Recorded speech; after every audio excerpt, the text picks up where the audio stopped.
रहा है।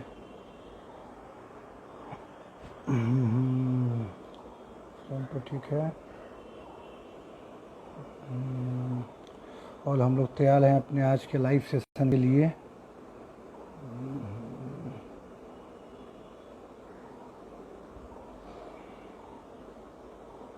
आज का लाइव सेशन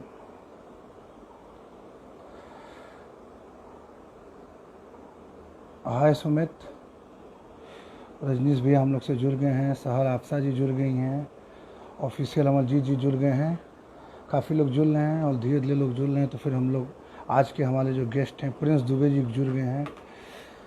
नमस्कार, मैं हूं निशांत उज्ज्वल और आप देख रहे हैं भोजपुरी की बात निशांत के साथ। दोस्तों, पिछले 3 हफ्ते से हम ये कार्यक्रम कर रहे हैं और आप लोगों का काफ़ी स्नेह प्रेम इस शो को मिल रहा है। मुझे काफ़ी सारे डायरेक्ट मैसेजेस, कॉल और मैसेजेस आ रहे हैं। मेरे पत्रकार मित्रों के भी मैसेजेस आ रहे हैं, फिल्म ट्रेड के लोग हैं उनके भी मैसेजेस आ रहे हैं। लोगों को ये सेशंस काफ़ी पसंद आ रहा है।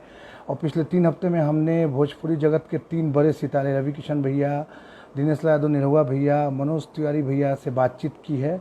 और पिछले हफ्ते मनोज भैया हम लोग के साथ इस सेशन में थे और उनको मनोज भैया ने भोजपुरी सिनेमा को लेके काफ़ी खुल के बातचीत की हम लोगों से।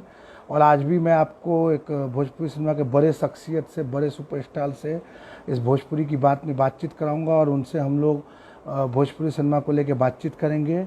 तो कनेक्ट करते हैं हम लोग आज के अपने गेस्ट के साथ। और बोलना चाहूँगा कि आप लोग लॉकडाउन का पालन करें, घर में रहें और बहुत ज़्यादा जब ज़रूरत नहीं हो तो घर से बाहर नहीं निकलें। जुड़ते जा रहे हैं लोग हम लोगों से। मैं अच्छा हूँ सहर आफसा जी, मैं बढ़िया हूँ प्रिंस जी। अक्षय जी नमस्कार, अक्षय जी भी जुड़ गई हैं। खेसारी जी के भी काफ़ी फैंस हम लोग से जुड़े हुए हैं। विशाल, समीर कुमार सिंह, आयुष तिवारी सब जुड़ गए हैं। पराग पाटिल जी जो डायरेक्टर हैं वो भी जुड़ गए हैं। स्टाइलिश सैंडी वो भी जुड़ गए हैं। Being Salman Khan, Ashish big fan of के वो भी जुड़े हुए हैं। तो हम लोग खेसारी जी को देखते हैं, खेसारी भैया कहाँ हैं और उनको कनेक्ट करते हैं खेसारी जी को कि आज की बातचीत हम लोग चालू करें। आज के हमारे जो गेस्ट हैं खेसारी जी कुछ ही देर में हम लोग से कनेक्ट होंगे। तो दोस्तों आप लोग बताया कीजिए, लव यू पराग पाटिल भैया, आप लोग बताया कीजिए आपको कैसा लगा ये सेशंस हमारे। और इस माध्यम से हम लोग ऐसे ऐसे सवाल जो काफ़ी फैंस लोग पूछना चाहते हैं, कुछ पत्रकार मित्र आर्टिस्टों से पूछना चाहते हैं, वो सब सवाल हम लोग कलाकारों से पूछते हैं। और खुशी की बात है कि हर कलाकार बेबाक रूप से उसका जवाब भी दे रहे हैं। विकास राज जी भी जुड़ गए हैं, अजय सिंह जी जुड़ गए हैं। आज के हमारे कॉल करते हैं हम लोग या बातचीत करते हैं। 5 हो गया, हम लोग लाइव सेशन अब चालू करें अपना।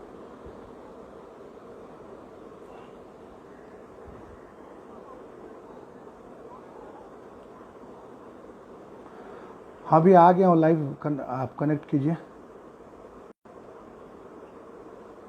ओके भैया, आप भी भेजिए। थैंक यू अक्षरा जी, मैं आउटस्टैंडिंग नहीं हुई, आप लोगों का प्रेम है।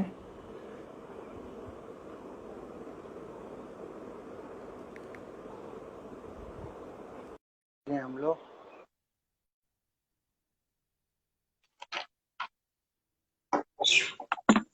भैया नमस्ते। प्रणाम प्रणाम प्रणाम प्रणाम। क्या हाल चाल, कैसे हैं आप? सब आशीर्वाद दुआ आप सबकी, आप जैसे बड़े भाइयों की दुआ है। मैं छोटा भाई हूँ आपका, मैं आपका छोटा भाई हूँ, बड़ा नहीं हूँ, लेकिन ठीक है। शरीर से नहीं लग रहे हैं, हो सकता है उम्र में हो सकती है कुछ। बिल्कुल बिल्कुल। और कैसे हैं आप? लॉकडाउन में भी खूब चर्चे आप ही के चल रहे हैं आजकल। देखिए, चर्चे के लिए खर्चे करने पड़ते हैं और खर्चा एनर्जी का होता है। हाँ। और मैं कहीं भी रहता हूँ तो चर्चा में रहता हूँ। बिल्कुल, मेरा कुछ नहीं है, ये लोगों का प्यार है और आप जैसे भाइयों का आशीर्वाद दुआ है। जो मैं कहीं दुनिया के किसी भी कोने में रहता हूँ तो सिर्फ चर्चे में ही रहता हूँ। बिल्कुल बिल्कुल खेसारी भैया, काफी लोग जुड़ गए खेसारी भैया हम लोग से इस लाइव सेशन में। रजनीश भैया जुड़े हुए हैं, पराग पाटिल जी जुड़े हुए हैं, अक्षरा सिंह जी जुड़े हुए हैं, अनंजय रघुराज जी जुड़े हुए हैं, दिनेश भैया, अम्रपाली जी। कौन? अनंजय रघुराज? हाँ, वो भी जुड़े हुए हैं। वो तो मेरे बड़े अजीज मित्र हैं, अभी तक उनके पास मेरा बहुत कुछ है। तो खेसारी जी, हम लोग ये लाइव सेशन चालू करने के पहले, ऐसे तो आपके बारे में सब लोग जानते हैं, लेकिन मैं अपने नजरों से आपके बारे में कुछ, जो लोग हमसे कनेक्टेड हैं और जो लोग देख रहे हैं उन लोगों को, दर्शकों को बताना चाहेंगे? और प्रिंस, साफ कर दी अपना। हाँ मतलब कैमरा प्रिंस दुबे जी गीतकार हैं, वो खेसारी भैया कैसे हैं पूछ रहे हैं, जो बस मलंग बाबा के फिल्म में प्रणाम गाना करता लिखे हूँ, थे। हर ब्राह्मण को बिल्कुल पैर छूता हूँ, आजीवन छूता रहूंगा बिल्कुल। और बड़ा प्यार मिलता है। खेसारी जी तो चालू करते हैं हम लोग। मैं आपके बारे में कुछ लोगों को परिचय देना चाहता हूँ, मतलब आपके बारे में सब लोग जानते हैं, लेकिन मैं खुद अपने अंदाज में कुछ बोलना चाहता हूँ। जी साधारण से कद काठी से दिखने वाले लड़के, जो भोजपुरी दुनिया के, भोजपुरी संगीत की दुनिया में लगातार 10 सालों से अपना आधिपत्य जमाए हुए हैं और सबसे बड़े ट्रेंडिंग स्टार हैं, वो है खेसारी लाल यादव। लगातार 10 सालों से ऑडियो की दुनिया में सबसे बड़े नाम है खेसारी लाल यादव। भोजपुरी फिल्मों में अपने पहली ही फिल्मों से उन्होंने छक्का मारा और उसके बाद एक से एक बड़ी सुपरहिट फिल्में दी। इनकी फिल्मों ने हमेशा ट्रेंड बदलने का काम किया। हाल की मेहंदी लगा के रखना और संघर्ष उसका जीता ज्यादा उदाहरण है, वो दोनों ट्रेंड सेटल फिल्में हैं। हजारों युवा लड़के जो साधारण कद काठी के हैं, जो बहुत गरीबी से आते हैं, जो कम पढ़ाई लिखाई कर सके हैं, उन लोगों के लिए प्रेरणा स्रोत है खेसारी लाल यादव। इनकी सफलता से आम आदमी खुद को कनेक्ट करते हैं। ऐसे ही शख्सियत खेसारी लाल यादव जी का स्वागत है और हम लोग शुरू करते हैं खेसारी लाल यादव जी से बातचीत। खेसारी इतनी तारीफ तो मैं अपने इतनी तारीफ तो मुझे आज तक किसी ने किया ही नहीं होगा जितनी तारीफ आपने आज मुझे कर दी। नहीं नहीं भैया, जो सच्चाई है जबकि मैं मैंने उस बोला, लायक मैं नहीं हूँ। देखिए, तारीफ अरे करी है, मुझे अच्छा लगा कि अपनी तारीफ में बहुत कम सुन पाता हूँ। आप जैसे भाइयों के मुंह बिल्कुल से सुना तो अच्छा लगा, क्योंकि आप कहीं ना कहीं इंडस्ट्री को बखूबी जानते हैं। आप हर आदमी के स्ट्रगल को आपने देखा है। मुझे लगता है कि मैं जितना सिनेमा नहीं कर पाऊंगा उतना आपने रिलीज किया है।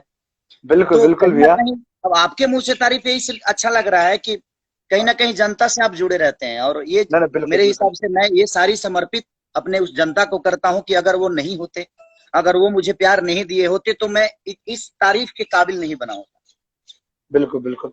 खेसारी भैया, आपको लगता है कि आम्रपाली जी भी आ गई? उनका मैसेज है, hello both of you. Akshara ji भी नमस्ते। आई हैं, वो भी हेलो बोल रही हैं। नमस्ते। सब लोग, नमस्ते। आपकी हीरोइनें, आपके दोस्त, नमस्ते। फिल्म लाइन के फैन सब जुड़ गए हैं। भैया खेसारी जी, आपको लगता है कि जिस तरह आप गाना गा रहे थे, या हजारों गायक जो भोजपुरी फिल्मों में, जो भोजपुरी संगीत में हैं और गाना गायकी करते हैं, उन लोगों के लिए मनोज तिवारी जी, निरहुआ जी, इन लोगों ने एक ट्रेंड सेट किया कि जो भी गायक हैं वो अगर अच्छा गाना गाते हैं, लोकप्रिय होते हैं, तो अभिनय में आ सकते हैं, अभिनय बन सकते हैं। तो क्या आप अभिनय में आएंगे, ये बचपन से सोचते थे, या आपको लगता है कि इस ट्रेंड का आपको फायदा मिला? बचपन से आप सिंगर बनना चाहते थे या एक्टर बनना चाहते थे, और आज जो आप बड़े एक्टर बने हैं, इस एक्टिंग करियर में सबसे बड़ा योगदान किसको देते हैं?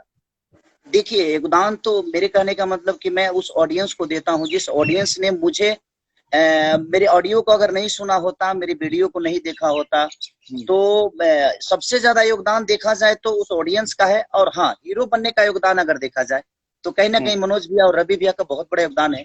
और मनोज भैया का, खास करके मनोज भैया का, कि गायक से वो एक्टर बने, तो हम लोग के लिए एक रास्ता उन्होंने बनाया। और मैं आजीवन शुक्रगुजार हूँ, मैं अपने तीनों जी भाइयों और 3 भाइयों का, मैं अपने 4 गार्जियन का, जो कि मैं इन लोगों का बचपन में, मैं छोटा था तब मैं कहीं ना कहीं कांच का शैली सुना करता था, जो पवन भैया का गाना है। बचपन में समझिए कि ज्यादा उम्र भी नहीं थी मेरी, तब से मैं पवन भैया को सुन रहा हूँ, उनको देख रहा हूँ। मनोज भैया को बचपन से आदमी देख रहा है। छोटे से हम लोग थे तब हम लोग ने बगल वाली जान मारेली से लेके, निरहुआ सटल रहे से लेके, और ये जो मेरे 4 बड़े भाई हैं जो कि मेरे गार्जियन भी हैं, तो इन 4 भाइयों को देखकर मैं बड़ा हुआ हूँ। कहीं ना कहीं मेरे अंदर अगर ऊर्जा आती है तो इनको देखकर आती है। इनसे कुछ सीखने को हमेशा मिलता है, चाहे वो पवन भैया हो, चाहे दिनेश भैया हो, या मेरे बड़े भाई रवि भैया, या मनोज भैया। तो ये लोग कहीं ना कहीं हमारे पिता की तरह एक सम्मानित हैं, और हमेशा इनको मैं आदर के भाव से हमेशा देखता हूँ। और मैं आने वाली पीढ़ी को भी यही बोलता हूँ कि अगर आपसे अगर कोई बड़ा है, अगर सम्मानित है, तो उसको सम्मान दें। तो जिसको लगता है कि देना चाहिए वो देता है, जिसको नहीं लगता है वो नहीं देता है, तो उससे क्या ओके। मतलब है। नहीं तो मतलब आप ये तो मानते हैं, लेकिन एक्टिंग फील्ड में आप आए तो आप किसको उसका योगदान देते हैं? जैसे एक्टिंग में एक्टिंग आप आ फील्ड गए, में मनोज मनोज भैया, लेकिन आपको सबसे पहले एक्टिंग में, फिल्मों के लिए किसने संपर्क किया? मुझे कहीं ना कहीं बता रहा हूँ आपको कि मुझे लेकर यहाँ पे आए दीप भैया। अशोक कुमार तो दीप जी। मेरे अशोक कुमार देव जी, तो मैं जी उनका हमेशा तहे दिल से हमेशा शुक्रिया अदा करता हूँ कि उन्होंने मेरा जी। कैसेट उठाया और मुझे दिल्ली से उन्होंने बोला कि बेटा तू आ बॉम्बे, 1-2 लोग हैं, तुम्हारी अच्छी पर्सनालिटी है, तू गाता अच्छा है, तुम्हारा नाम बड़ा है, तो तू आ, देखते हैं। 1-2 लोग मेरे जानने वाले हैं, उनसे मिलवाता हूँ। तो उन्होंने आलोक भैया से मुझे मिलवाया, और आलोक ओके। भैया मुझे देखे, उस समय में साइन नहीं हुआ था। और उसके बाद मुझे रमाकांत जी से भी उन्होंने उसी समय मिलवाया था। लेकिन मैं जब पटना गया उस समय मेरा एक गाना आया था कि सैया लइका नियन सूत जला कोरा में दिया क्या जोरा में ना। तो उसी कैसेट को लेके जब मैं पटना गया था तो एक होटल में मुझे आलोक भैया बुलाए और बुलाकर और फिर हमें साइनिंग उन्होंने 11,000 रुपये का दिया। और वो मेरे लिए बहुत बड़ी चीज थी। वो 11,000 रुपये का चेक आज भी नहीं भजाया हूं मैं। आज भी उस 11,000 का चेक मेरे पास पड़ा है विदाउट डेट, और हमेशा कहीं ना कहीं उस चेक को मैं रखता हूँ, क्योंकि मेरी जीवन की पहली वो फिल्म बहुत सफल हुई और उसके बाद तो रेस्ट इज द हिस्ट्री, लगातार फिल्में आने लगी। खेसारी भैया एक बात बोलूंगा कि आज जितनी अच्छी बॉडी आपने बनाई है, मुझे कहते हुए बहुत खुशी हो रही है कि हमारे भोजपुरी इंडस्ट्री में अगर सलमान खान की बात होगी बॉडी को लेकर, शरीर को लेकर के, तो उसमें आपका नाम मैं लेना चाहूंगा कि बेहतरीन बॉडी बिल्डर जो भोजपुरी फिल्म में अभिनेता जिनका सलमान खान की तरह बॉडी है तो वो खेसारी लाल यादव का है।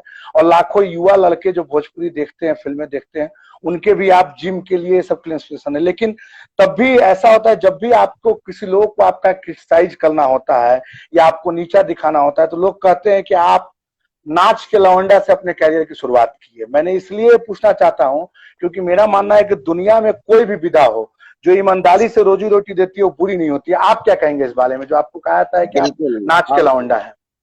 आपने जो बातें बोली बिल्कुल सही बोली। ऐसे तो मैं उस विधा से कभी आया नहीं, और अगर होता भी तो मुझे कहीं ना कहीं मुझे खुद को फक्र होता है कि देखिए मैं नाच के लवंडा, और नाच के लवंडा में लवंडा उस चीज को नहीं बोलूंगा, कहीं ना कहीं वो सरस्वती के पुत्र हैं, वो संगीत से जुड़े हुए हैं, तो वो एक आर्टिस्ट हैं, वो एक कलाकार हैं।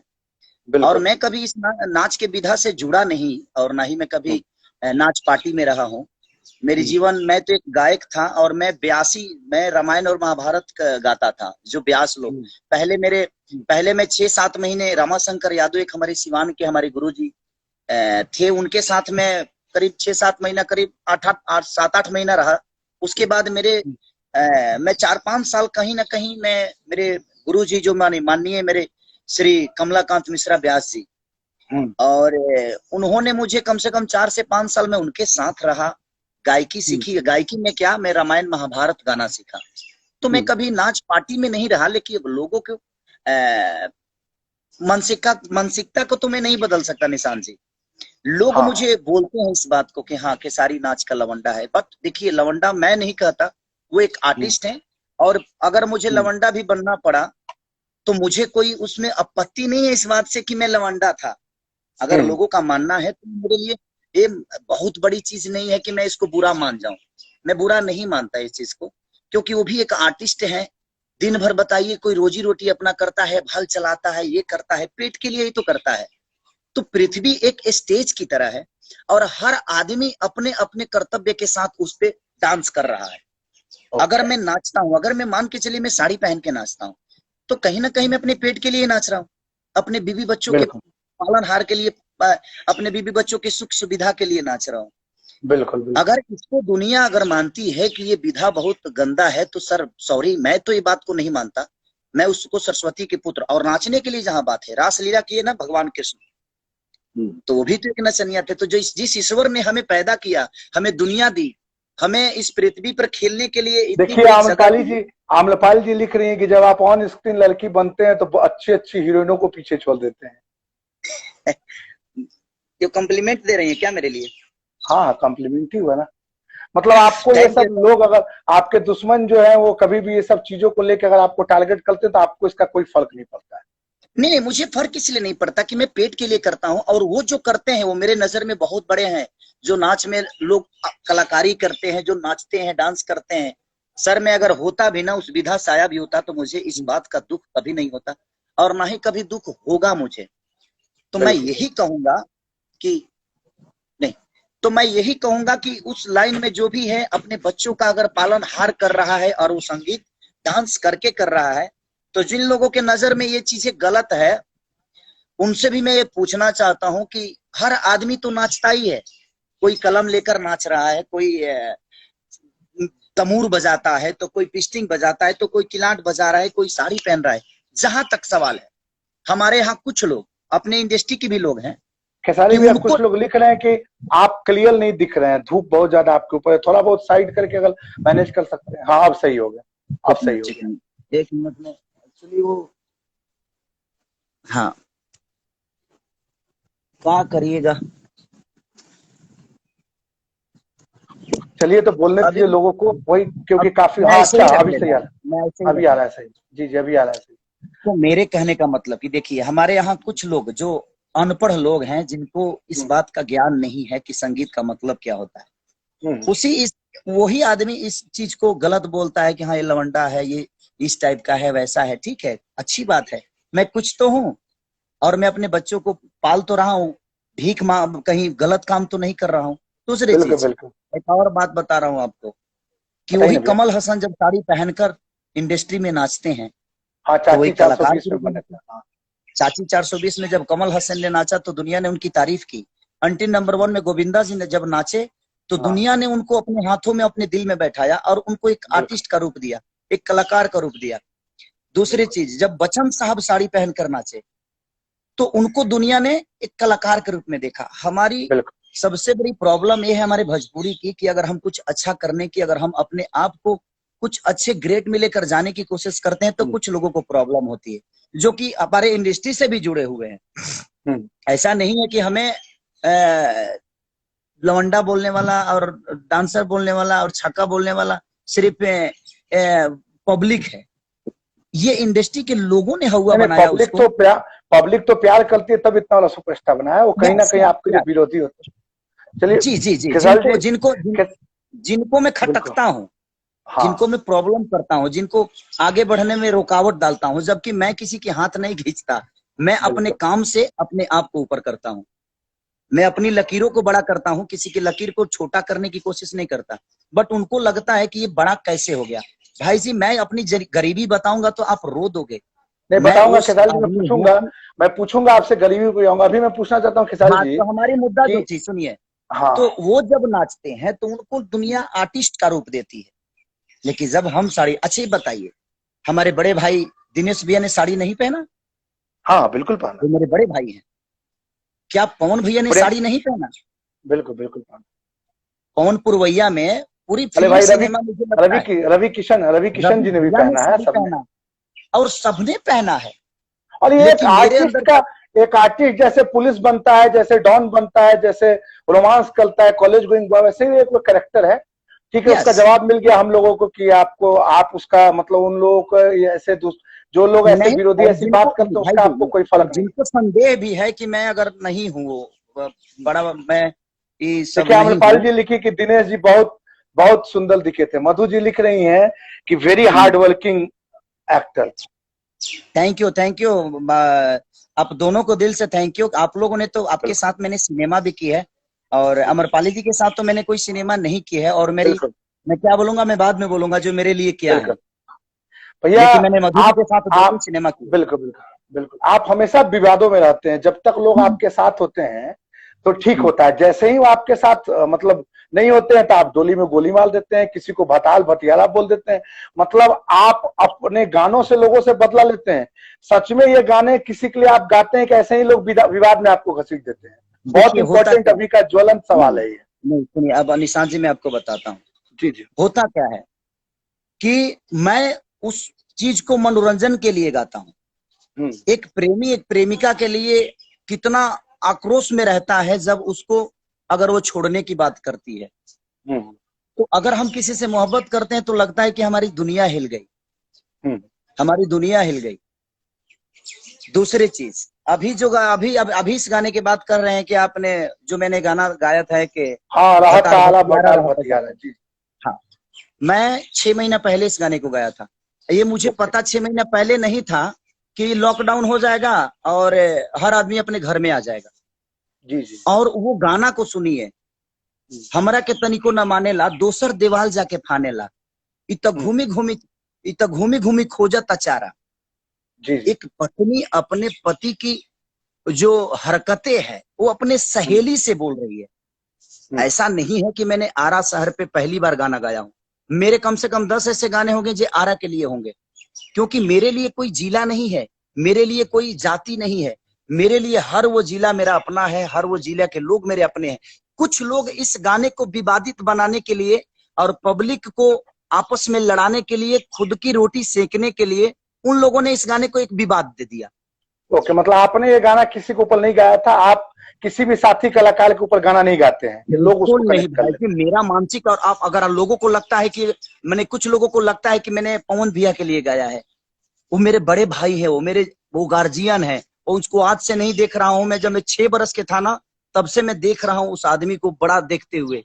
तो आज मेरे जीवन में मेरे कहीं ना कहीं वो पिता तुल है, और उस पिता तुल इंसान को मैं इतनी अभद्रता के साथ में कैसे बोल सकता हूँ। और मेरे लिए कोई जिला बड़ा बात नहीं है, मेरे लिए हर वो जिला मेरा अपना है। एक पत्नी का, आप गाना का बोल सुनिए कि हमरा के तनिको न माने ला, दोसर देवाल जाके फाने ला, तो घूमी घूमी खोजता चारा, भतार भटियारा रहता जाके आरा। एक पत्नी का एक दर्द है कि मेरा पति किसी और लड़की के साथ फंस गया है, और वो अपने सहेली से अपनी विधा बोल रही है। ऐसा नहीं था, मैंने किसी पर्टिकुलर इंसान का उसमें ना नाम लिया है, और ना ही किसी को मैंने टारगेट करके गाया। आज ये बताइए, हम सब एक भाई ही हैं, हम किसको टारगेट करेंगे? कुछ लोग ऐसे लोग हैं जिन लोगों को लगता है कि नहीं, हम विवाद खड़ा कर देंगे, खेसारी को नीचा गिरा देंगे। जब मैं गरीब था ना, मैं जब लिट्टी बेचता था, लोगों का बर्तन जूठा धोता था ना, तो तब तो कोई नीचा गिरा ही नहीं पाया, क्योंकि जनता और हर आदमी इस बात को जानता है बिल्कुल बिल्कुल खेसारी कि जी, मैं क्या। आप अपने हार्ड वर्किंग के बदौलत हैं। खेसारी भैया, गाना चोरी का भी बहुत आरोप लगता है, यादा कदा की गाना चुरा लिए, तो क्या ऐसा बातों में सच होता है क्या? नहीं, मुझे अच्छे बताइए, मेरे कहने का मतलब कि गाना चोरी का इल्जाम इधर मुझे लगता है कि लहंगा लखनऊआ, और एक अभी एक गाना मेरा रिलीज हुआ है, इसी पे चोरी का हाँ। इल्जाम लगा है। इससे पहले मेरे पे गाना का चोरी का इल्जाम नहीं लगा, और ये दोनों गाना अखिलेश कश्यप जी का लिखा हुआ। हम्म। ये बताइए कि जब आपका गाना कोई रिलीज नहीं होता है भाई, आप राइटर हैं या आप देखिए, गायक आम्रपाली हैं? आम्रपाली जी लिख रही है कि तुकबंदी के लिए भी कई बार जिले का नाम लेना पड़ता है, सही है? हाँ, तुकबंदी सही के है। लिए। अच्छा, पवन भैया कितने बार गाना है, 11 जिला उखाड़ देला किला, तो माने हाँ, ऐसे तो है नहीं ना, छपरा है तो बिल्कुल छपरा जी हिले, छपर सिवान हिले। समझ गए लोग नहीं, तुकबंदी के लिए उस चीज को, समझ गए नहीं। लेकिन आप लोगों को। खेसारी जी के फैंस और पवन जी के फैंस या भोजपुरी के जो भी श्रोता हैं, वो लोग हाँ, जान जाए कि कोई भी गाना कोई किसी को टारगेट करके नहीं गाता है। ये सस्ती लोकप्रियता पाने के लिए जो छोटे कलाकार हैं वो आप लोग को भड़काते हैं, इसलिए यस। आप लोग कृपया इन लोग के जाते हैं। तो भैया, वो गाना चोरी वाले को हम लोग बात करते हैं कि गनवा चोरी का जो आता है। आपकी आवाज नहीं आ रही है निशान जी। हेलो, अभी आ रही है भैया? हेलो, नहीं, अभी भी आवाज आपकी नहीं आ रही है मेरे पास। आ रही है? अभी भी नहीं आ रही है। पता नहीं क्या हो गया, इसको हटा दूं क्या मैं? अभी है? अभी भी नहीं आ रही है, क्या हो गया? अभी नहीं आ रही है आवाज? आवाज अचानक से आ रही है, लेकिन वो समझ में नहीं आ रहा है आप क्या बोल रहे हैं। अभी आ रही है आवाज क्या? अभी भी नहीं आ रही है। पता नहीं क्यों नहीं आ रही है आवाज। मैं एक बार, नेटवर्क का लगता है प्रॉब्लम, आपका प्रॉब्लम तो नहीं, क्योंकि मेरी आवाज तो जा रही है। हेलो, आप लोग कृपया लिखें, जो लोग देख रहे हैं, कि आवाज आ रही है कि नहीं मेरी आप लोगों को। आपकी आवाज क्लियर नहीं आ रही है मुझे। आपको आ रही है क्या अभी आवाज? काट के फिर कनेक्ट करें क्या वहां से आपको? कुछ गड़बड़ हुआ है, आ रही है, कभी आ रही है, रुक रही है, आ रही है, रुक रही है। ओके, हेलो हेलो, लेकिन लोग तो लिख रहे हैं कि नहीं मेरी आवाज आ रही है, शायद कहीं एक बैग आवाज कहाँ चली गई। नेटवर्क तो है ही दोबारा फुल। कनेक्ट करेंगे क्या? दोबारा करता हूँ भैया कनेक्ट। दोबारा कनेक्ट कर लीजिए। ठीक है भैया।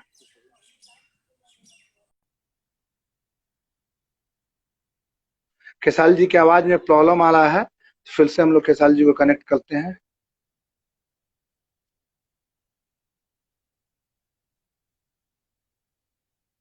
आ रही है दोनों की? सॉरी, हाँ चलिए। हाँ भैया, अभी आ रहा है आवाज ना? हाँ हाँ, अभी आ रही है। ये सस्ती लोकप्रियता पाने के लिए सब लोग, होता क्या है कि कुछ लोग पब्लिक को गुमराह करने के लिए, और जिस आदमी को मैं आदर्श मानता हूँ, उस आदमी के बारे में मैं कैसे बोल सकता हूँ बताइए? मैं भी एक बिल्कुल इंसान हूँ, और मैं भी उस आदमी के साथ जब मिलता हूँ, तो आज भी आदमी मिलता है उस आदमी का तो सम्मान देता है। इसलिए सम्मान नहीं देता है कि नहीं वो मैं एक आर्टिस्ट है, जी नहीं, वो मेरे बड़े भाई हैं, आर्टिस्ट के साथ साथ बिल्कुल उनको बिल्कुल। मैं छोटे बचपन से मैं उस आदमी को देख रहा हूँ।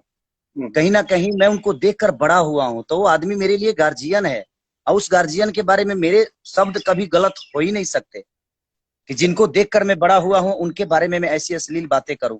कुछ लोग इसको कंट्रोवर्सी करके और किसी के नजर में गिराने और पब्लिक के नजर में चीजों को गंदा साबित करने के लिए करते हैं, जबकि एक पत्नी का दर्द है, नहीं, समझ गया अगर वो मैं। पूरा गाना जनता, सुनिएगा तो आपको समझ में लेकिन आएगा कि आप पत्नी का देखिए दर्द है। जनता हमेशा आपके साथ खल रही है, और मुझे लगता है कि लोग ये जान करके जान जाएंगे कि सस्ती लोकप्रियता। तो गाना चोरी वाले पर हम लोग थे, तो आपका क्या कहना हाँ, है? आप कभी, हाँ मैं आपसे बोलना चाहता हूँ कि अगर आप जी गायक हैं, मैं राइटर हूँ, अगर जी कोई गाना रिलीज नहीं हुआ है जी, तो मुझे कैसे पता चलेगा? हाँ अगर मैं आपको लिख कर दूं तो आपको कैसे पता चलेगा निशान जी की ये गाना चोरी का है? बिल्कुल सच्चाई है। ये काफी बार फिल्मों में भी होता है कि राइटर ने हाँ, कहानी किसी को दी, तो वो राइटर की प्रॉब्लम है, ये गीतकारों की प्रॉब्लम है। मेरा इसमें कोई एक स्टार कोई क्या इसमें कर एक सकता है? कलाकार की, हाँ, एक कलाकार की गलती कैसे हो सकती है? बिल्कुल मेरे कभी कहने का मतलब, अब उस राइटर को वो राइटर कहाँ से लाया, कैसे लाया? अच्छी चीजें जब समझ में किसी को आती है तो उस पे हाँ बोल देता है आदमी। अगर मुझे भी कहानी अच्छी अगर कोई सुनाता है तो आदमी कोशिश करता है, नहीं अरे हमें अब पता चला जो वो कहानी और कहीं बन चुकी है तो मैं तो देखा नहीं। हाँ, जब अगर वो रिलीज हो जाएगी सिनेमा, उसके बाद अगर मैं वो कहानी करता हूँ तो मैं दोषी हूँ। बिल्कुल बिल्कुल। लेकिन जब भैया, चीजें रिलीज आप हो पर गई, आप पर आरोप है कि आप अपने फिर फैंस के आपकी द्वारा। आवाज चली गई। भैया लेकिन आवाज तो आ रही है, आपका कुछ प्रॉब्लम नहीं हो रहा है आवाज का ना? बार बार आवाज क्यों जा रहा है? आवाज आपकी आ ही नहीं रही है। अभी आने लगा ना? कुछ प्रॉब्लम है मोबाइल में? नहीं, मेरे तो इसी मोबाइल से लाइव आता, अभी आ रही है आवाज आपको? जितना विवादित विवादित मैं हूं उतना ही विवादित आपका मोबाइल हो रहा है। अभी आवाज आ रही है थोड़ी बहुत? नहीं सुन पा रहा हूँ। क्यों बार बार प्रॉब्लम हो रहा है आवाज का?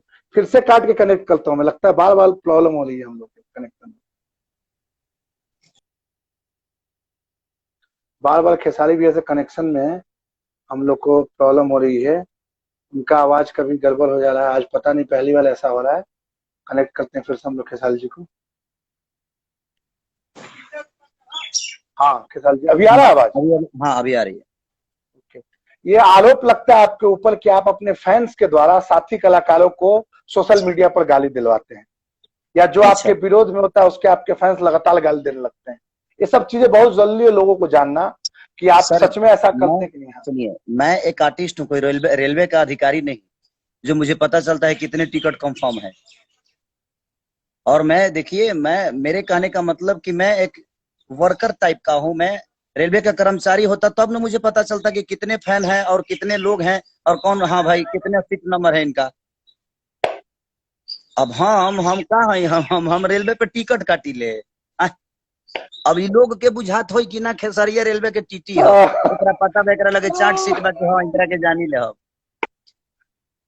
लेकिन ऐसा तो आप है इस नहीं माध्यम, निशान जी। भैया लेकिन आपको अपने फैंस से अपील इसी माध्यम से कीजिए मैं कि वो बिल्कुल लोग कहना किसी को चाहता गाली हूँ, नहीं मेरे दें। फैन हो चाहे भाई अदरवाइज किसी के भी फैन हो, मैं हाँ सबको यही बोलना चाहूंगा कि आप किसी आर्टिस्ट के लिए, किसी आर्टिस्ट हम्म को गाली आपको देने का कोई हक नहीं है।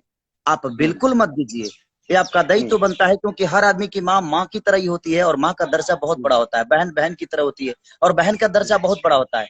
आपको जिसको नहीं सुनना है आप मत सुनिए, लेकिन आप प्रतिक्रिया किसी के लिए दीजिए तो एक सभ्यता रूप में दीजिए। आप बोल दीजिए जो मुझे अच्छा नहीं लगा यार, कुछ और गाना गाओ यार।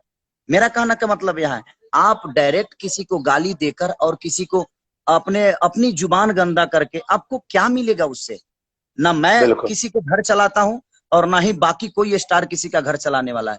हम एक मनोरंजन के साधन है, तो मैं चाहता हूं कि मनोरंजन के साधन को मनोरंजन करिए, उसको अभद्रता के साथ और गाली गलौज के साथ गंदा मत करिए, और उसको बिल्कुल परोसिए तो अच्छे तरीके से परोसिए।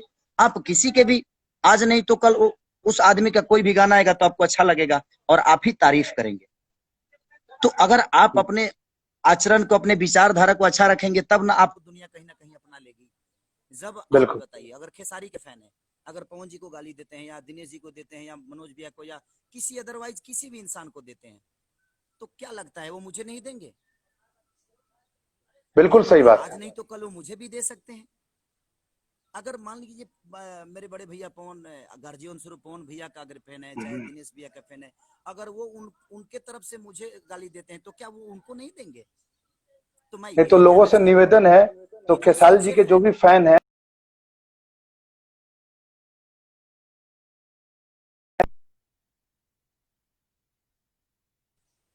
बिल्कुल खेसारी भैया थोड़ा फिल्मों की बात करते हैं। कुछ लोग, देखिए कुछ लोग हैं, हम भाइयों से भी कहता हूँ कि वो हमारे भाई हैं, वो हमारे गार्जियन स्वरूप हैं, वो हमारे ईश्वर की तरह है। खेसारी भैया सबके खेसारी भैया आपकी आवाज हेडफोन, है, फिर आवाज नहीं आ रही है। आप हेडफोन यूज करते हैं क्या? हेडफोन आवाज ही नहीं आ रही भाई जी, क्या हो गया है मोबाइल? आप हेडफोन यूज करते हैं? मेरा तांडव नहीं बर्दाश्त कर पा रहा है क्या आपका मोबाइल? आप हेडफोन यूज करते हैं क्या? देखिए मधु जी नहीं लिख भाई रही जी, हैं, रजनीश अच्छा भैया दोबारा कर रहे हैं तो हो रहा है। लेकिन वो लोग लिख रहे हैं खेसारी जी की आवाज नहीं आ रही, तो आप हेडफोन यूज कीजिए ना थोड़ा। अच्छा हेडफोन यूज करूं? हाँ हेडफोन यूज कीजिए ना। थोड़ा फिल्मों की बात भी करते हैं हम लोग, तब तक आप हेडफोन लगाइए। आज हम लोग का सेशन काफी चलेगा, मुझे लगता है दोस्तों 2 घंटे तक बातचीत चलेगी। 1 घंटे बाद ये अपने आप कट हो जाएगा, फिर मैं कनेक्ट करूंगा, आप लोग जाइएगा नहीं। बहुत अच्छे सवाल है और खेसारी जी बहुत बेबाकी से जवाब दे रहे हैं। खेसारी जी हम लोग फिल्मों की बात करते हैं, अभी आवाज आ रहा है ना? हाँ अभी आ रहा है। खेसारी जी आप बहुत बड़े सितारे हैं, आपकी पहली फिल्म साजन के ससुराल बहुत बड़ी हिट हुई, उसके बाद जान तेल नाम प्यार झुकता नहीं, ये सब नागिन, ये सब फिल्में बहुत बड़ी बड़ी हिट हुई। हथकड़ी दिनेश जी के साथ, पवन जी के साथ प्रतिज्ञा, ये सब फिल्में काफी चली। हाल में मेहदी, संघर्ष, बलम जी, आई लव यू, सबने बहुत बड़ा व्यवसाय किया। क्या बात है कि आजकल किसी भी सितारे की, नॉट खेसारी लाल, भोजपुरी में कोई भी सितारे हैं, उनकी फिल्में सिनेमा घरों में अच्छा परफॉर्म नहीं करती हैं और मुश्किल से 1 हफ्ते 2 हफ्ते में उतल जाती है। इस पर क्या बोलेंगे आप? बहुत सॉरी, मेरा करता है, बाकी किसी का करे या ना करे उससे देखिए, मैं तो नहीं जानता, बट मेरा करता है। ओके आप देख लीजिए, इधर जितने भी मेरी सिनेमा है, चाहे वो मेहदी लगा कर रखना 3 हो, संघर्ष हो, अब क्या बागी हो, बलम जी लभवी हो, मैंने जितने इधर मेरा सिनेमा हुए हैं सारे के सारे, आपसे मैं ही पूछना चाहता हूं, क्या इसके परफॉर्म अच्छे नहीं थे क्या? नहीं अच्छे थे, बिल्कुल अच्छे थे। बाकी सिनेमाओं से अच्छे थे कि नहीं?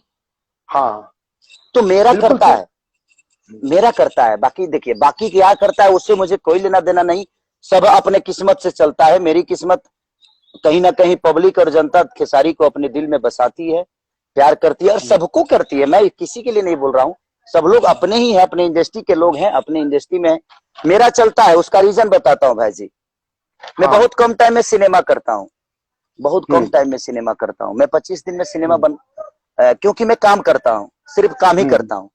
अगर मुझे 7 बजे जाना है तो मैं 7 बजे जाऊंगा, 6 बजे जाना है। एक दिन आप अमरपाली जी से पूछिएगा, शायद आप टाइम से आए थे कि नहीं, आ गया था भाई। मेहदी का गाना जब मैं कर रहा था तो एक दिन पहले मेरा शो था राजकोट में पूरी रात शो किया और 12 बजे तक शो करके ड्राइव करके मैं अहमदाबाद आया। अहमदाबाद से मैं 7 बजे आपके सेट पे था। बिल्कुल थे भैया। और अमरपाली जी भी 7 बजे सेट पे पहुंची थी, बिल्कुल पहुंची हुई थी। गाना उस शूट किया था हम लोगों ने, वो वैसलीन लागे लो। हाँ वैसलीन बोला, केकरा ला लगा के वैसलीन जान दे किलिल रखे लू। बिल्कुल बिल्कुल बिल्कुल। तो सबसे बड़ी कि मेरी सिनेमा इसलिए धंधा करती है कि मैं आज के डेट में, आज मैं 2-3 साल से मैं कहानियों पे वर्क करता हूँ। मैं बिना, मुझे अच्छा नहीं लगा तो मैं कहानी नहीं करता, और अकेला मेरा ही योगदान नहीं है उसमें। आप स्क्रिप्ट पर काफी काम करते हैं?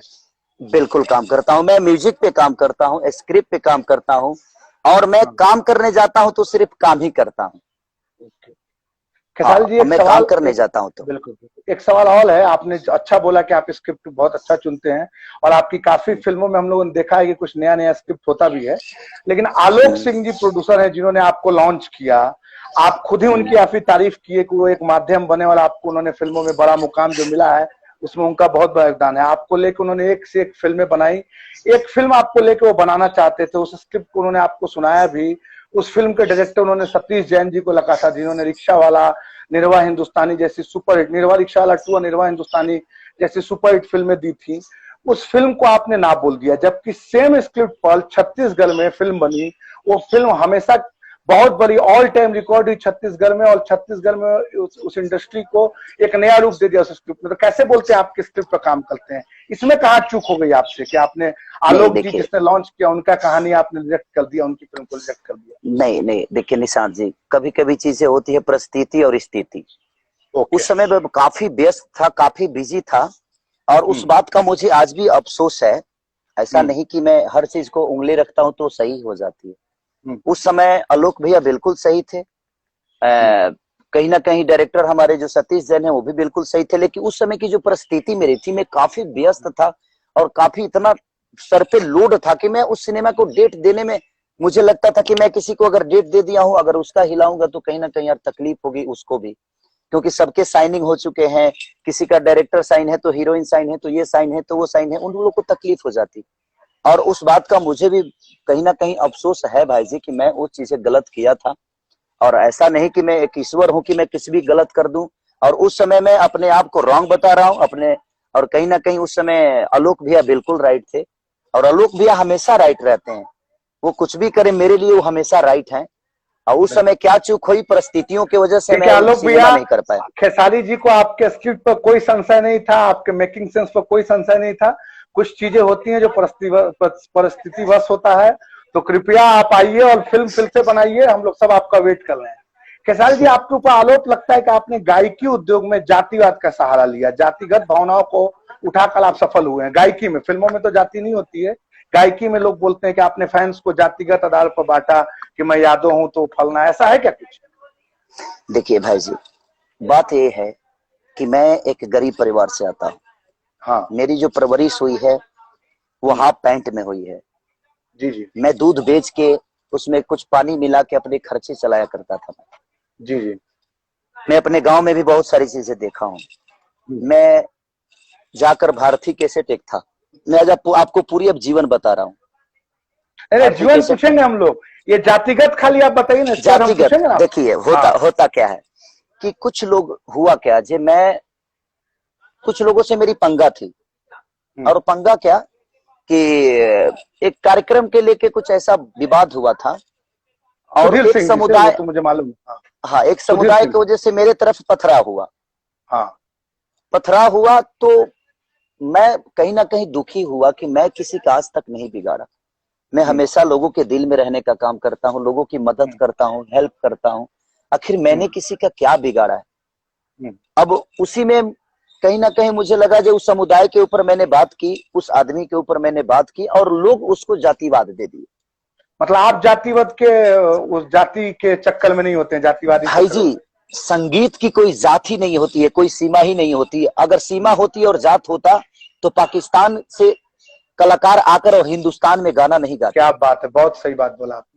तो भाई ये आप लोग जो आरोप लगाते हैं, वो भी आरोप का खेसारी जी ने जवाब दिया है। जो भी इनके फैन या दूसरे कलाकारों के फैन है, आप लोग ये देखिए भैया। क्या अच्छा बताइए, अगर जातिवाद की बात होती तो पाकिस्तान हिंदुस्तान में बहुत ज्यादा नफरत है। बिल्कुल। तो पाकिस्तान के कलाकार यहाँ आते हैं और गाते हैं और हम खुशी से उनका स्वागत करते हैं। तो जब वहां जातिवाद नहीं है महाराज, तो हम कैसे कलाकार होकर जातिवाद कर सकते हैं? ये कुछ लोगों का भ्रम है कि उनका रोटी सेकना है, और कुछ लोग उल्टा तीर अपने अंदर ले लेते हैं। वही प्रॉब्लम है इस गाने के साथ भी हुआ और उस समय भी हुआ। खेसारी भैया, देखा जाता है अमूमन की जो भोजपुरी के सुपरस्टार अभिनेता हैं, वह नए निर्देशकों को बहुत ज्यादा चांस नहीं देते हैं। और चांस तब देते हैं नए निर्देशकों को, नए डायरेक्टर्स को बहुत कम चांस देते हैं। और चांस भी तब देते हैं, जो कि मनोज भैया ने भी पिछले इंटरव्यू में बताया कि हम लोग कहानी वानी थोड़ी देखते थे, पैसा देखते थे, तो ज्यादा पैसा देखते। लेकिन इन मामलों में आप शाबाशी के पात्र हैं कि आपने काफी नए डायरेक्टरों को, या स्थापित नए नहीं भी बोले तो स्थापित जो डायरेक्टर अपने आप को प्रूफ नहीं कर पाए, उनको आपने चांस दिया। आपने उनको चांस दिया। जैसे रजनीश मिश्रा जी म्यूजिक डायरेक्टर थे, उन्होंने पहली फिल्म दी तो आपने चांस दिया। पराग पाटिल जी बहुत सारे फिल्म कर चुके थे, लेकिन उनका कोई स्टार के साथ उनकी फिल्म नहीं आई थी, आपने उनके साथ फिल्म किया संघर्ष। मंजुल ठाकुर जी आपके पहले काफी फिल्में किए थे, लेकिन वो सफलता नहीं मिल पाई थी उनको, आपने उनको लहू के दो रंग में आपने उनके साथ काम किया और आपने प्रूफ किया। तो ये साहस हौसला कहाँ चला पाते हैं आप कि नए निर्देशकों पर भरोसा करते हैं? जबकि रजनीश जी के केस में तो कई उनके मित्र अभिनेताओं ने भी उन पर भरोसा नहीं किया था। तो ये साहस हौसला कहाँ चला पाते हैं आपकी नए निर्देशकों के साथ भी काम करते हैं? और जबकि मुझे मालूम है निजी तौर पर कि इन फिल्मों में आपने पैसों में भी बहुत ज्यादा ये नहीं दिखाया है, तो कैसे ये हौसला ला पाते हैं? देखिए, सबसे बड़ी चीज है कि मैं क्या कह रहा हूँ कि इस दुनिया में जो मैंने फेस किया है अपने जीवन में, मुझे लगता है कि अनुभव सबके पास है।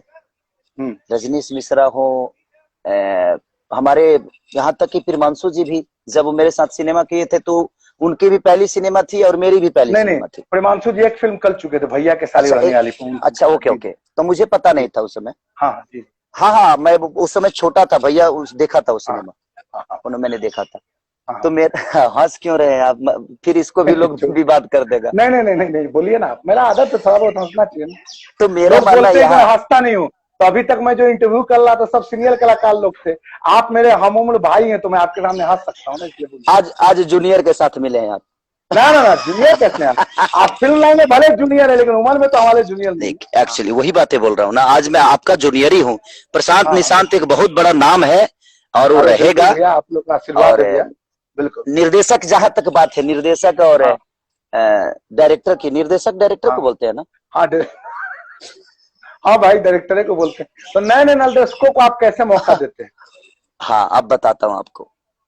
एक्चुअली कोई भी चीज जब नई होती है ना, तो उसके अंदर पावर बहुत होता है, हम्म। कुछ कर गुजरने की क्षमता बहुत होती है। जी। तो मुझे ऐसा लगता है, और जब जितने भी लोग आए मेरे साथ काम करने के लिए, जब वो मुझे सुनाए, कहानी सुनाए, तो मुझे लगा कि यार कहानी अच्छी है, इनके अंदर ऊर्जा है। और मैं मंजुल ठाकुर के साथ, जब मैं शुरू में पहला उनके साथ जब सिनेमा किया था लहू के दो रंग, वो बहुत बड़ी हिट थी, आप भी जानते हैं। जी। पावर था उस आदमी के अंदर, मैंने भागते थे, मंजुल जी भागते थे, ये करो वो करो, मैंने वो आदमी सोता नहीं था। मैं वही चीजें देखा रजनीश भैया के अंदर भी, कि हम लोग को शूटिंग कराते थे और शूटिंग के बाद फिर रूम में घुसते थे, बाबू कल हम लोग ये सीन कर रहे हैं, थोड़ा कैसे और किया जाए, बताओ ना। तुम्हारे तरफ भी, तुमको भी लगता है तो तुम देहात का कुछ बताओ। और वो आदमी तो देहात के ही हैं, कहीं ना कहीं रजनीश भैया देहात से ही बिलोंग करते हैं। बिल्कुल बिल्कुल बिल्कुल बिल्कुल। और मैं जितने लोगों के साथ भाई जी मैंने काम किया ना, मुझे लगता है कि मैंने उनको कभी कुछ सजेशन दिया ही नहीं। जो मुझे लगता था, मैं गाने में सजेशन देता हूँ, गाने में बैठता हूँ, कहानी में मुझे लगता है कि शब्दों में, डायलॉग में मैं बोल सकता हूँ। लेकिन ये जितने लोग हैं, कहीं ना कहीं सारे के सारे अनुभवी हैं, और इनके पास बहुत सारी चीजें हैं, बशर्ते इनको मौका नहीं मिलता था, इसलिए शायद ये बहुत पीछे थे। हो सकता है कि मैं सूत्रधार बन गया और इनके साथ काम किया, तो ये चीजें, मतलब लेकिन मेरा उसमें कोई योगदान नहीं है। जैसे आप नए थे, आपको लोगों ने मौका दिया, तो आप भी अच्छी सोच को पहचानते हैं और मौका यस यस, कोशिश यही है मेरी कि मुझे भी एक्टिंग का ये नहीं आता था और ना ही आता है, लेकिन उसके बावजूद भी मेरे पे दुनिया विश्वास करती है ना। आप इतने सारे सिनेमा का प्रोड्यूसर हैं, अथी डिस्ट्रीब्यूटर हैं, लेकिन आपने जब सिनेमा भाई बनाए तो खेसारी लाल यादव को चुना, तो सबसे बड़ी खुशनसीबी तो मेरा है कि इतने सिनेमाओं का आपका भी साथ रहा और हम लोगों ने बेहतरीन फिल्म बनाई है। आज कम से लॉकडाउन के बाद लोगों को फिर से 2 से 3 हजार सिनेमा आपने रिलीज किया होगा। बिल्कुल बिल्कुल भैया। तो वो सिनेमा रिलीज करने का एक अनुभव, देखने का अनुभव, उसके बावजूद भी आपने किसी के साथ नहीं बनाया, मेरे साथ बनाया। तो ये मेरा कहीं ना कहीं क्या बोलेंगे उसको, कि कहीं ना कहीं मेरा फक्र से सीना ऊंचा होता है कि यार नहीं, इतने लोगों में सबसे बेस्ट मैं आपके लिए रहा। ये मैं सैल्यूट करता हूँ आपको निशांत जी, कि मेहदी 3 का हीरो आपने मुझे चुना। अरे बिल्कुल भैया, आपने जीवन में बहुत गरीबी देखी है। आपने फुटपाथ पर भी चना बेचा है, लिट्टी बेची, आपके पिताजी ने भी काफी संघर्ष किए हैं। आजकल गरीबी को लेके काफी हम लोग देख रहे हैं, क्योंकि मजदूर लोग सड़क पर उतर पाए। तो ये बातें आपने कई बार अपने स्टेज शो के माध्यम से भी लोगों को बताई है, लेकिन लोग सही से जान नहीं। तो अपने इंडस्ट्री के लोग और जो लोग इसको देख रहे हैं, उन लोगों को अपने कुछ संघर्ष के बारे में बताइए, जो गरीबी आपने देखी है। देखिए, मेरे जीवन में मैं पहले दूध बेचता था। दूध बेचने के बाद मैं दिल्ली गया। दिल्ली जाने के बाद मैं धागा कटिंग किया, कम से कम 3-4 महीना धागा कटिंग किया स्पॉट में। वहां से मैं निकला तो गाने की इच्छा थी, तो मैं 600 700 रुपये मिलता था तो दुगोला कार्यक्रम करता था, और मैंने किया। उसमें से कुछ पैसे आते, जुगाते गया, बटोरते गया, बटोर कर मैंने एक कैसेट गाया। वो कैसेट फ्लॉप हो गया। कैसेट फ्लॉप होने के बाद मैं टूट गया, क्योंकि उस समय मैं 7,500 रुपये लगा के वो कैसेट गाया था। ऑडियो का जमाना था, मैं बहुत धूप में घुमा कि कैसेट लेता नहीं था। मैं जिस कैसेट दुकान पे जाता था भाई, कोई ऐसा आदमी नहीं था जो मेरे माँ और बहन की गाली नहीं दिया था। अरे बाप। लेकिन ऐसे कलाकार आपके मोतिहारी शहर में पिपरा कोठी एक जगह है। बिल्कुल बिल्कुल, पिपरा कोठी एक जगह है। वहां पे एक रिंकू नाम का लड़का था जो कैसेट बेचता था। आज भी मुझे याद है, वो 12 नहीं 14 बरस पहले, 15 बरस पहले की बात बोल रहा हूँ। हाँ। रिंकू नाम का लड़का था। उसके टेबल पे मैं 2 रात सोया हूँ, गमछी ओढ़ के, ठंडी के दिन में। और उसके घर से अंडा 2 आया था, तो 2 रोटी और 2 अंडा खाकर मैं 2 रात सोया था। वाह। तो वो मेरी जीवन थी। मैं 10 रुपये बचाने के लिए मैं मोतिहारी से आपके मोहम्मदपुर मोड़ है, मोहम्मदपुर गोपालगंज मोड़, मोहम्मदपुर मॉल। हाँ, तो गोपालगंज मोहम्मदपुर मोड़ पे मैं बस के ऊपर, गर्मी के दिन में, मई का दिन था जब तीसरी कैसेट लेके आया, मई के दिन में मैं छत पे बैठकर और 5 रुपये बचा लिया था, 5 रुपया किराया दिया था, 5 रुपये बचाया था, तो 5 रुपये का 2 रुपये का 2 लिट्टी खाया था और 3 रुपये बचाया था, तो उस समय दिलबाग गुटखा खाता था मैं भाई। दिलबाग उस गुटखा, समय हाँ, तो दिलबाग 1 रुपया का मिलता था, तो एगो दिलबाग मुंह में पहले फाड़ के खाते थे, अब खेसारी जी नहीं खाते हैं गुटखा, तो आप लोग कोई गुटखा उटका मत खाइएगा। अरे गुटखा भी नुकसान करता है भाई जी। हाँ, नुकसान तो एक्चुअली अब रास्ता मुझे 12 किलोमीटर पैदल चलना था, इसलिए उस गुटके का सहारा लेना पड़ा मुझे। ऐसे में खाता नहीं था, और देखिए लेकिन आज उस आपका गुटके का मेहनत सहारा रंग लेना लाया पड़ा। है। आज गुटके का आपकी सहारा मेहनत लेकर रंग मैं लाई है। हाँ 25 किलोमीटर में पैदल चला था और उस अपने घर तक गया था, क्योंकि उसके बाद मेरे पास पैसे नहीं थे। तो वो सारी जीवन है। शादी हो गया, फिर लिट्टी चोखा, मैं गुड्डू रंगीला जो है उनके यहाँ 2 महीने नौकर रहा हूं, मैं उनके घर के रोटी बनाता था, झाड़ू पोछा करता था। मैं भारतीय कैसेट में मैं कम से कम मुझे लगता है कि 6 महीने में उस भारतीय कैसेट में झाड़ू लगाया हूं। और महेश भैया मेरे वो गार्जियन स्वरूप थे, गार्जियन महेश स्वरूप है परदेसी भी, जी। महेश परदेसी राइटर जो हैं, उन्होंने मुझे बहुत प्यार दिया है और देते भी हैं। तो कहीं ना कहीं महेश भैया का, और मैं ऐसा आदमी की छोटे भाई की तरह बिना पैर दाबे उनका मैं नहीं सोता था। क्या बात। तो चलिए कहीं ना महेश कहीं जी भी प्यार जहाँ मिला होंगे ऐसा देख गया। रहे हैं। नहीं तो खेसारी जी आपके इन्हीं सब प्रयत्नों का असर हुआ कि आप बहुत बड़े स्टार बने और लगातार स्टार बने हुए हैं। भैया आप अपने परिवार के काफी करीब हैं, ईश्वर की कृपा से आपका बहुत सुखी परिवार है। आपकी पुतली कृति को से भी मैं भी मिला हूँ, लोग भी काफी उसको देखते होंगे। आपका बेटा ऋषभ से भी मिला हूँ, बहुत नटखट है। आपकी वाइफ चंदा भाभी से भी मैं मिला हूँ। आपका परिवार भोजपुरी के अभिनेताओं में अकेला परिवार है जो सबसे कनेक्टेड है, हॉल डायरेक्टर, हॉल प्रोड्यूसर। और आप कोई भी अपना जो घर की खुशियों का आयोजन होता है, बर्थडे बच्चे का, बेटी का बर्थडे या भाभी का, या आप अपनी शादी का सालगिरह, ये सब इंडस्ट्री के लोगों के साथ मिलकर सेलिब्रेट करते हैं। मैं बोलना चाहूंगा कि रवि जी को छोड़ के भोजपुरी में एकमात्र आप ही एक अभिनेता, रवि जी के अलावा, छोड़ कर नहीं, रवि जी के अलावा जो फैमिली के साथ इतनी अच्छी बॉन्डिंग है परिवार के साथ, उस बारे में आप क्या कहेंगे? देखिए, कहीं ना कहीं लोग कहते हैं ना, हमारे भोजपुरी में कहावत होती है चाहे कहीं भी, कि जो परिवार का नहीं हुआ किसी और का कैसे हो सकता है। हमारे बुजुर्ग बोले कि जो अपना अपन आदमी के ना दूसरा के कैसे हुई, लोग कहेला। सबसे बड़ी कि परिवार एक ऐसी चीज है कि आपको ताकत देती है, और मेरा सिर्फ परिवार है, मेरे पास परिवार है इसलिए आप आते हैं। मेरे पास परिवार है इसलिए आपका भी परिवार, अगर आप जिस दिन से आपकी शादी हो जाएगी निशांत जी, उस दिन आप परिवार, आप मेरे घर आएंगे तो अपने परिवार के साथ आएंगे, अकेले नहीं आएंगे, क्योंकि मेरे घर पे मेरा परिवार है। बिल्कुल। आज रजनीश भैया, प्रियांशु जी, अभय भैया, चाहे जितने भी लोग हैं, जितने भी डायरेक्टर प्रोड्यूसर जितने भी हैं, सब लोग अपने परिवार के साथ मेरे घर पे आते हैं, इसलिए क्योंकि मेरे पास परिवार है जी। और इनका बहुत बड़ा योगदान है भाई जी। मैं आपसे क्या बताऊं कि मैं इनका कर्जा शायद कभी नहीं चुका पाऊंगा, जो इन लोगों ने मेरे लिए किया है। मैं कुछ नहीं था, परिवार का साथ बहुत इंपॉर्टेंट होता है, बहुत इंपॉर्टेंट होता है। और आज इस लॉकडाउन ने और मजबूत बना दिया परिवार के प्रति जो मोहब्बत थी, इस लॉकडाउन ने और मजबूत कर दिया और बड़ा बना दिया कि नहीं यार, इस दुनिया में ना पैसे का मोल है ना किसी चीज का मोल है, अगर है तो फैमिली का है।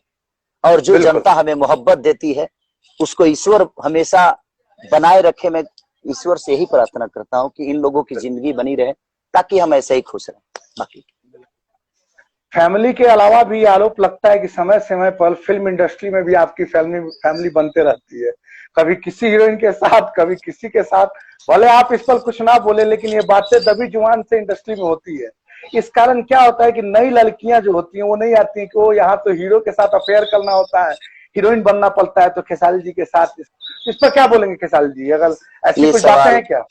ये सवाल एक आदमी और पूछा था मुझसे हाँ, कि अगर आपको शादी करना होगा तो आप किस हीरोइन से? मैं वो पूछूंगा भैया, हीरोइन वाला। ये खाली मैं ये पूछा हूँ आपसे कि आपका परिवार जो है वो अफेयर होता रहता है, जैसे फैमिली में भाभी बारी हमनी के चंदा भाभी, ऐसे बाहरों में कोनो हीरोइन से रोमांस होता है? नहीं, देखिए सबसे बड़ी चीज कि हमारा वो काम है, वो हमारा काम है। हम अगर लव नहीं करेंगे तो पब्लिक के लिए सब नहीं करेंगे, क्योंकि लव हमारे लिए बहुत इंपॉर्टेंट चीज है। और कहीं ना कहीं देखिए, हम आज नहीं, वो तो हमारा हर हीरोइन के साथ है, अफेयर तो हमारे हर हीरोइन के साथ रहता है। इसलिए रहता है क्योंकि वो एक स्क्रिप्ट का डिमांड है। ओके, वो अफेयर जो है मतलब स्क्रिप्ट का डिमांड है। वो सिर्फ पर्दे पर ही होता है, रियल लाइफ में नहीं होता है। बिल्कुल नहीं, बिल्कुल रियल लाइफ में तो सर, रियल लाइफ में मैं कम थोड़ी हूँ। मेरी फैमिली को पूरी दुनिया जानती है कि मैं क्या हूँ और मेरे पास क्या है। भैया, प्रोड्यूसर्स का आरोप होता है कि खेसारी लाल यादव अपनी फिल्मों में हीरोइनों को भी रिकॉग्नाइज करते हैं, क्या बोलेंगे इस बारे में? आपसे सवाल करूंगा मैं, बोलिए ना। आपने मुझे सिनेमा में मेहंदी 3 किया, हाँ, तो मैंने कुछ बोला था? नहीं बोला था। आपको अरे रिकमेंड किया था? मेरी बात नहीं किया था, लेकिन लोग बोलते हैं, प्रमाण है, काफी फिल्मों में आपने किया है। अब वो कहाँ किया क्यों है? करते हैं वो बताइए। किया अब ये नहीं, मैं खुले मंच पर नहीं बोल सकता हूँ, लेकिन कल से लोग ऐसा बोलते हैं। हो नहीं, सकता है अब कभी बताता कोई। हूँ। नहीं, बताता हूँ, अब बताता हूँ। कुछ सिनेमा ऐसी होती है जो उसी एक्टर के देख कर बना जाता है। ओके, होता क्या है, जो हर सिनेमा को माधुरी दीक्षित और आपके अनिल कपूर नहीं कर सकते। कभी कभी कुछ ऐसे सिनेमा होती है कि श्रीदेवी के लिए भी बनती है। ओके, तो होता क्या है कि कुछ किसी ऐसी कहानी होती है, जो कुछ कैरेक्टर ऐसे होते हैं जिनके लिए सोचा जाता है कि नहीं यार, ये आदमी करेगा तो अच्छा लगेगा। तो मैं एक सजेशन देता हूं, मैं किसी को ये नहीं बोलता कि आप इनको रख लीजिए। मैं एक सजेशन देता हूं कि भैया, अगर इस सिनेमा को, अगर इस रोल को अगर ये आदमी करेगा, तो शायद ये सिनेमा और बड़ा हो जाएगा और कहीं ना कहीं ये सिनेमा अच्छा होगा, क्योंकि इस टाइप की एक्ट ये आदमी अच्छा करता है। तो हम सजेशन देते हैं। मैं रिकमेंड कभी किसी के लिए नहीं करता, और शुरू से आदत है। नहीं तो आप देख लीजिए, फिल्म के बेहतरी के लिए आप सजेस्ट करते हैं? वो फिल्म के बेहतर के लिए। अदरवाइज मेरा कोई लगाव किसी से नहीं है कि मैं इन्हीं को रखो तो मैं सिनेमा करूंगा, ऐसा कुछ नहीं है। भैया, खेसारी जी भोजपुरी फिल्म इंडस्ट्री में हर एक अंतराल के बाद गायक नायक बनकर आते हैं और सुपरस्टार बन जाते हैं। मनोज जी सुपरस्टार बने, फिर निरहुआ जी आए, निरहुआ भैया के बाद पवन जी आए, पवन जी के बाद आप आए, और आप जिन जिन गायकों ने एक्टिंग में अभिनय में अपना भाग्य आजमाया, वो सब सुपरस्टार बन गए। आपके बाद काफी गायक लोकप्रिय हुए, उनके गाने भी काफी चले। लेकिन आपके बाद कोई भी आदमी जो आया इस मतलब क्या कहते हैं, अभिनेता बना गायक से, वो मुकाम नहीं बना पाया, ना अपना अभिनय में छाप छोड़ पाया। इस बारे में क्या बोलेंगे आप? कोई साजिश कर दिया आपने कि कोई दूसरा गायक का सुपरस्टार ना बन सके?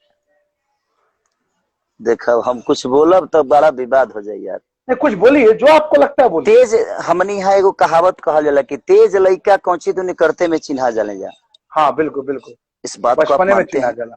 हर आदमी ये सवाल करता है मेरे से, मैं कितने लकी आज के जो नए लड़के हैं, आपके भी मन में ही होगा ना, जो मेरे बाद जो नए लड़के हैं, यही ना, जो नए लड़के आए हैं उनकी बातें आप बोल रहे हैं। वो क्यों नहीं? हाँ, नए लड़के मतलब ये तो मतलब हाँ, एक पहले ये सवाल है कि आपके बाद कोई क्यों नहीं उस स्टारडम को छू पाया, हाँ, या उस पर खड़ा नहीं उतर पाया लोगों के, जबकि सबका गाने लोकप्रिय। ऐसा नहीं है कि वो गायक स्टाइल नहीं है, उनके गाने चले हैं, लेकिन वो अभिनय में नहीं बन पाए। निरहुआ के बाद पवन सिंह के बाद खेसारी के बाद कोई नाम नहीं है जिसको हम अभिनय का सुपरस्टार बोल सकते हैं। जी, संस्कार बहुत बड़ी चीज होती है, इस बात को आप मानते हैं? बिल्कुल बिल्कुल मानते हैं भैया। मैंने बड़ा भाई रवि भैया को माना। मैं आज भी रवि भैया का पैर छूता हूँ। मैं आज भी दिनेश भैया का पैर छूता हूँ। आज भी मैं मनोज भैया का पैर छूता हूँ। आज भी मैं पवन भैया का पैर छूता हूँ। जी, तो मैं जब आया तो मैं सबको अपना आदर्श बना लिया। मैं आया तो मैं सबको आदर्श मानता था, मानता हूँ, मानता रहूंगा। और मैंने सबकी सम्मान की, मैंने किसी को बेइज्जत नहीं किया, और ना ही मैंने किसी की अपने आप से तुलना की।